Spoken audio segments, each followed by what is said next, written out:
उसी अनुक्रम में आज हम भाग 281 में लेकर आए हैं। BNSS 2023 का सेक्शन है मित्रों 368। Section 368 BNSS 2023 says us about that very procedure in case of person of unsound mind tried before court। न्यायालय के समक्ष विचारित व्यक्ति के विकृत चित्त होने की दशा में जो प्रक्रिया अपनाई जाती है उसके बारे में यह सेक्शन हमें बताता है। मित्र, कहता है यह सेक्शन कि किसी मजिस्ट्रेट साहब के समक्ष अथवा किसी सत्र न्यायालय के समक्ष किसी व्यक्ति के चल रहे विचारण के दौरान, विचारण के समय, यदि उस मजिस्ट्रेट साहब को अथवा वो सत्र न्यायालय को, उस न्यायालय को उस विचारित किए जा रहे व्यक्ति के विकृत चित्तता के कारण, विकृत चित्तता के परिणाम स्वरूप अपना प्रतिरक्षा करने में असमर्थता प्रतीत हो जाता है, तो वैसी स्थिति में वो मजिस्ट्रेट साहब अथवा वो न्यायालय क्या करते हैं? वे प्रथमतः करते यह है कि उसके चित्त विकृति का और उसके अपने प्रतिरक्षा में असमर्थता के तथ्य का विचारण करते हैं। और यदि कोई चिकित्सीय साक्ष्य है या कोई अन्य साक्ष्य है जो उनके समक्ष पेश किया जाता है, तो उस पर वो विचार करते हैं और विचार करने के बाद उस तथ्य के बारे में वे समाधान कर लेते हैं। समाधान कर लेते हैं मीन्स टू से उनका समाधान हो जाता है, तो उस भाव का निष्कर्ष वो अभिलिखित करते हैं और मामले में आगे की कार्यवाही को मुलतवी कर देंगे, पोस्टपोन कर देंगे। मित्रों, यदि वो मजिस्ट्रेट साहब अथवा वो न्यायालय उस व्यक्ति के विकृत चित्तता के निष्कर्ष पे पहुंचते हैं, तो उसके देखभाल करने के लिए, उसका उपचार करने के लिए निकटतम सरकारी अस्पताल के किसी साइकेट्रिक को अथवा निकटतम सरकारी आयुर्विज्ञान महाविद्यालय के क्लिनिकल साइकोलॉजिस्ट को निर्देशित करेंगे और यथास्थिति वो जो साइकेट्रिक हैं अथवा वो क्लिनिकल साइकोलॉजिस्ट हैं, वे उस मजिस्ट्रेट साहब को अथवा उस न्यायालय को जिन्होंने उनको निर्देशित किया है, उनको रिपोर्ट करेंगे कि वह अभियुक्त व्यक्ति जो है वह वाकई चित्त विकृति से ग्रस्त है अथवा चित्त विकृति से ग्रस्त नहीं है। मित्रों,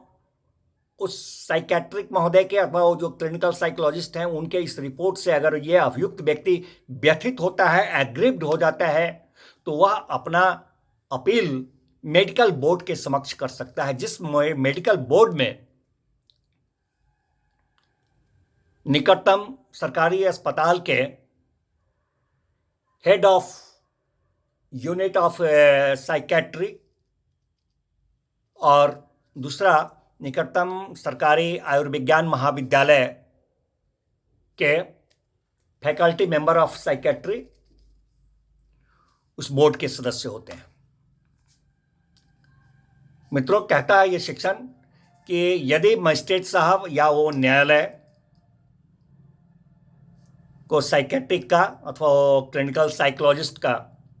सूचना मिलता है कि वह विकृत चित्त व्यक्ति है, वो अभियुक्त, ये अगर उनको सूचना मिलता है, रिपोर्ट मिलता है, तो वैसे में वे मजिस्ट्रेट साहब अथवा वो न्यायालय ये अवधारित करेंगे, क्या अवधारित करेंगे कि वह अभियुक्त जो है इसी कारण से, इसी विकृतता के कारण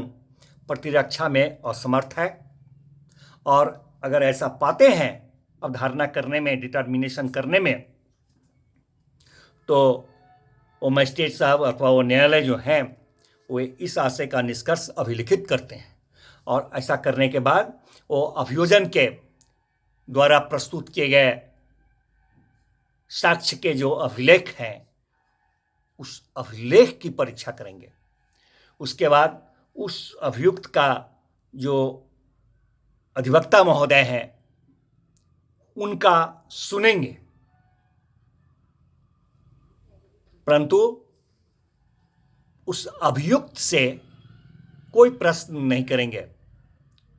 क्योंकि इस नए BNSS 2023 में आ गया है कि प्रायर टू टेकिंग कॉग्निजेंस अभियुक्त को सुनने का अवसर दिया जाता है न्यायालय के द्वारा, परंतु यहाँ पर कहता है सेक्शन कि वहाँ पर अभियुक्त से कोई प्रश्न नहीं करेंगे, और यदि वे इस निष्कर्ष पर पहुँचते हैं कि उसके विरुद्ध कोई प्रिमा फेसी प्रथम दृष्टया मामला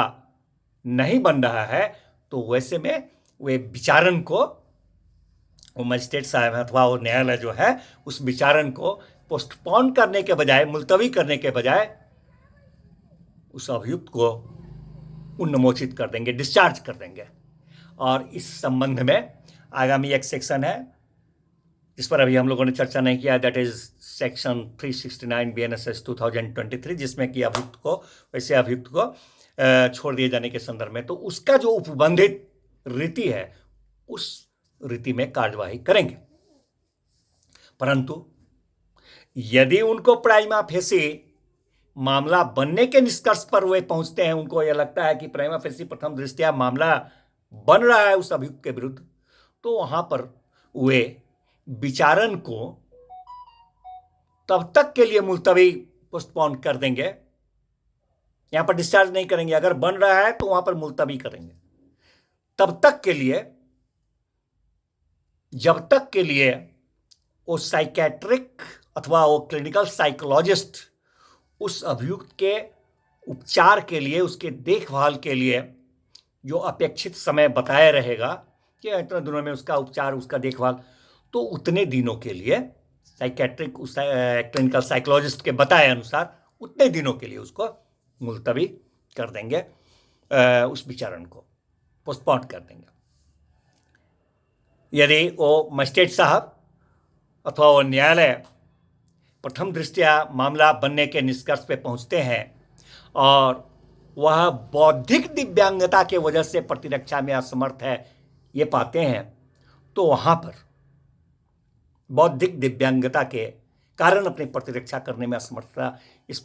पाते हैं, तो वहां पर इस सेक्शन कहता है कि वो मजिस्ट्रेट साहब अथवा वो न्यायालय जो है वो विचारण नहीं करेंगे,